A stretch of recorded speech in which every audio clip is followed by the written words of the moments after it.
Ingebrigtsen moving up towards the top 6, easing past the pole now. Biderka into 5th place, round the outside into 4th.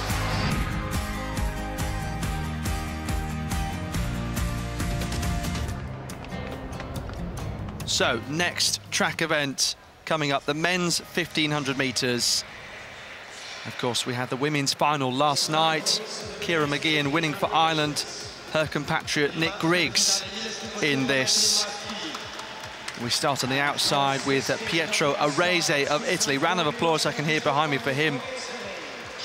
2 times a world indoor finalist. He's improved this year to 3:32.13. We skip past Adel Mashal, former European indoor champion over 3,000. Narva Gilia Nordos, bronze medalist over 1,500 metres. Behind, of course, Josh Kerr, who won that gold medal in Budapest. And Nordas, coached by Jakob Ingebrigtsen's father, Geert.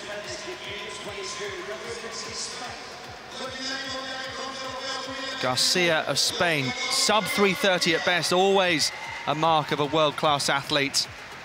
Filip Rak there of Poland, one of those who's improved this year, winning the Polish indoor double over this distance and over 3,000 metres as well. And then Nick Griggs of Ireland. He's still just 19 years of age, but he won the European under-20 title 3 years ago. Just turned 16 on that occasion. And it was an incredible performance. I mean, we've talked about Ireland and their long wait since 1998 it was, and Sonia O'Sullivan, as one of the Polish athletes, gets a little bit left behind there at the start. It wasn't quite switched on. But, yeah, suddenly with 2 gold medals, but Ireland hadn't won that many under-20 or under-23 medals, but it's a great generation, including Rashida Adeleke individually, who's had some terrific performances, and it will really breed confidence, just, you can say, about Norway's golden generation. Jakob Ingebrigtsen, of course, to come, and Nordas himself, I'm sure, inspired by the Ingebrigtsen brothers in one way or another. Karsten Warholm, also part of this session, of course. Do stay tuned for that. But, Tim, we've seen some fantastic men's 800-metre racing. What about the 1,500 metres here? Well, it'll be typically a race of jeopardy, this. It's slow. They've gone through 300, way outside 60 seconds pace, and here they come through 400, Alex, and this is going to be about 63, something in that sort of range. There is 64.09. Desperately slow, and this is championship racing in the qualifying rounds. This is where it goes, no pacemakers. So yeah, we're in for a lot of excitement here, a lot of dust-ups, quite a few disappointments. Neil Gourley going in this one for Great Britain in 4th place in wonderful form after that 3:47 mile at the Prefontaine meeting. Great comeback from Gourley, who's had problems for the last few months, but he's obviously got himself back into great shape as they ease around this one. Now, if you're going to be in a slow race, you want to be either off the curb so you can react to a move at the front, or else near the front, very near the front. You cannot afford to be right back there in the middle of the pack with the 10 or 12 bodies in front of you and outside you, because you're going to be badly boxed. And look at this, 7-8 across. Yeah, incredible. It's a similar situation to the European indoors last year for Neil Gourley. On this occasion, no Josh Kerr. So he has the opportunity, really, to assert himself on this field. Gourley, a little bit boxed in on the inside, but a little bit of space there. Yeah, silver medal behind Ingebrigtsen in Istanbul indoor last year. And he's also had to fight to get back to his best, but as you say, they're in good form. Arese also running the long way round, and Gourley making that good move to get himself into a much better position. Well, Mashal, very experienced racer. He's been around a long time. Great speed, 3:30 man. And at the front there, the Spanish, as ever, look after themselves so well in championship racing situations. And Nordas moving down the outside there, trying to get back on terms with the front 4 or 5. But, of course, it's beginning to stretch out now as Mashal has wound it up really well. So, hitting the bell now, 2:51.75. Mashal at the front for Spain, 3:30.321 this year in Oslo, and certainly using his experience very well, and Neil Gourley will try and stick to him and stay in this strong position he's found himself in. Nordas still with a bit of work to do, even though he's moved up in the last 400. The pace has pushed on at the front, so vital that he did do that. Nordas now falling back a little more, in fact. Machal from Gawley, the two Spaniards at the front in the orange and yellow as well, as Machal grits his teeth, tries to push on down the home straight. Top 6 to go through, and Gawley surely assured now. Areze coming towards the line, Gawley looking round, he's done enough, and look at that, almost a collision as they cross after 1,500 metres. 3:44.05 confirmed as the official winning time there for Neil Gawley, and it almost got quite messy as they came across the finish line. Areze, fast finish, he did what he needed ultimately. He was on the outside, didn't mind going the long way round. Well, I got Gawley's last 800 at about 1:49, flat. Brilliant, and he was still looking relaxed coming down the home straight. He's in wonderful shape, the Briton. He doesn't have a super fast finish, but he's a bit of a, I suppose you could say he's a bit of an Ingebrigtsen. He's really strong. He's able to hold his form really well around the last lap, and for me, he looked the best in that race. Not only did he win it, glancing around and easing back, but it was just the manner of his run there, Gawley. He kept in control, he was well positioned throughout the race. That is a bizarre shot, 7 or 8 across with about 500 to go. But look at Gawley here, this is a 1:49 last couple of laps, and looking very, very relaxed indeed. I was a little bit worried he'd ease off too much, because it's not a quick race, Alex, and for the guys in the second heat, and well, it's the first 6 anyway, so no non-automatic qualifier. Well, we're all adjusting to that, Tim. The athletes are as well, so, you know, no blame there at all. Verheiden, Mornay and Palic, the early leader, Rafael Palic, turning into a good championships for the Austrians. You know, that medal in the discus, very strong medal chances in the women's javelin, as we've just seen, and Palic doing what he needed to do to make it through. But, yes, we must reflect some more. Very astute of Neil Gawley. 1,500 metres first heat, and they're the qualifiers, and a big shock that Nordas didn't get through. Was that a yawn there from Jakob Ingebrigtsen? Come on, this isn't too early a start. It's not an early start, but it is a big moment for these 15 men in the second heat of the men's 1,500 metres. Adam Fogg goes into this one, 3:49 miler for Great Britain. Andy Coscoran, a 3:30 performer at his best. The Irishman, 3:32 this year. How will he go here? Coscoran, 27 years old, 3:32 in Oslo, just 10 days or so ago, where he finished in 10th place. He'll need to go a lot better than that here. The first 6, remember, go through by right. What a championships the Irish are having already. Habs, watch him, big performer, 3:29 PB, 3:30 this year Habs has run. And that was a 3rd place in Oslo. Again, as I said, 10 days or so ago. Riva goes in this one as well. I think he ran in the 800, did Riva. Ingebrigtsen, well, he is the reigning champion. He's the Olympic champion. He's not yet world champion at 1,500 metres. Lost, remember, to Jake Whiteman and Josh Kerr in the last couple of world championships, but supremely confident.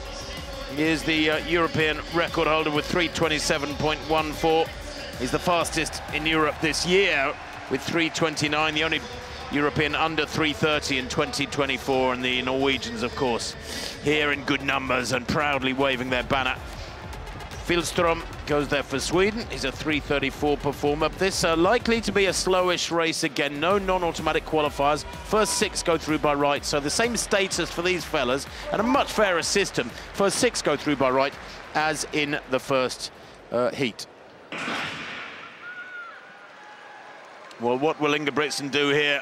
Because he's not a naturally fast runner. He's jogged off over the first few meters. Goodness me, way behind the rest, Ingebrigtsen. He's 7 or 8 meters down after 100. What is he playing at? This is utterly bizarre. And if they push it hard from the front, well, he's going to struggle to get back on terms with them, certainly for the next couple of laps. Why give yourself that much work to do after 200 meters? It's very strange indeed. The athlete at the front, Baltus, is the Dutch competitor for the Netherlands, a 3:34 performer. Now Ingebrigtsen just easing through. There's something of the sort of Mo Farah about this. He always used to hang around towards the back of the big races and then ease his way through in the last couple of laps. But Ingebrigtsen watching everything that's going on.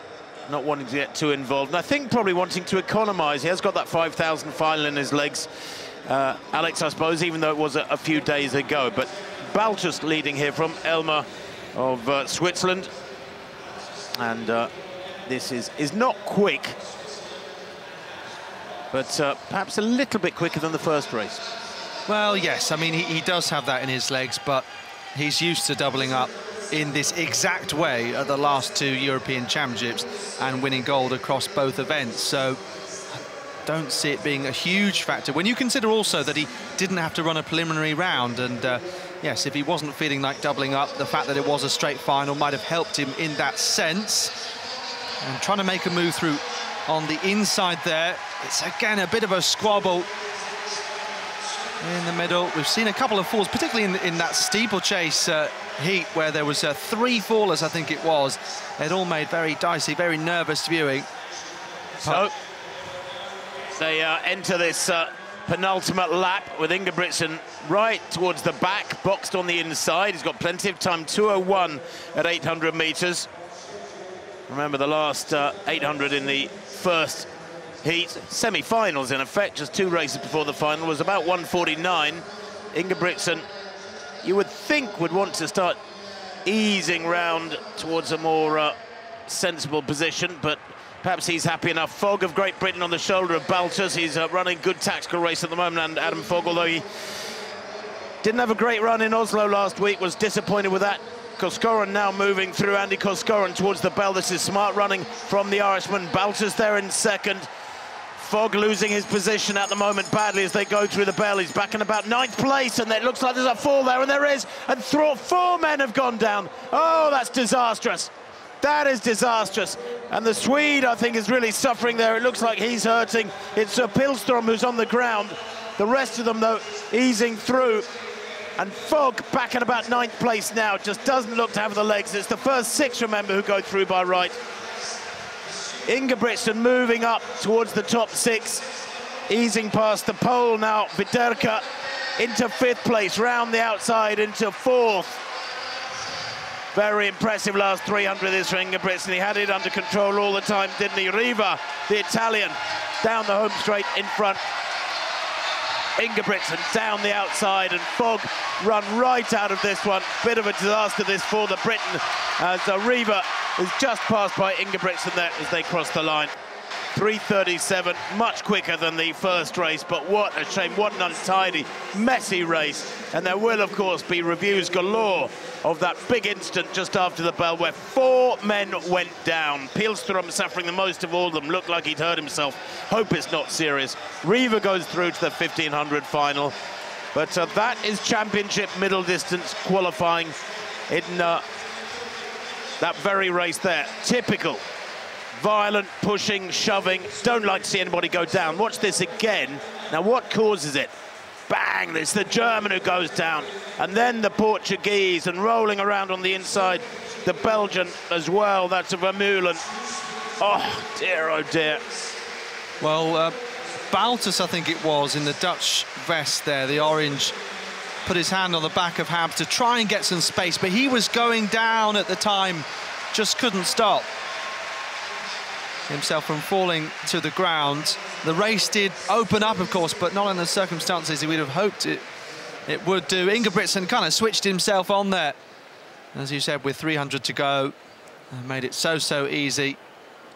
He looked good, didn't he? Very powerful, very fresh. Glances across there at Riva, smiling at Ingebrigtsen. The rest of them qualifying quite comfortably.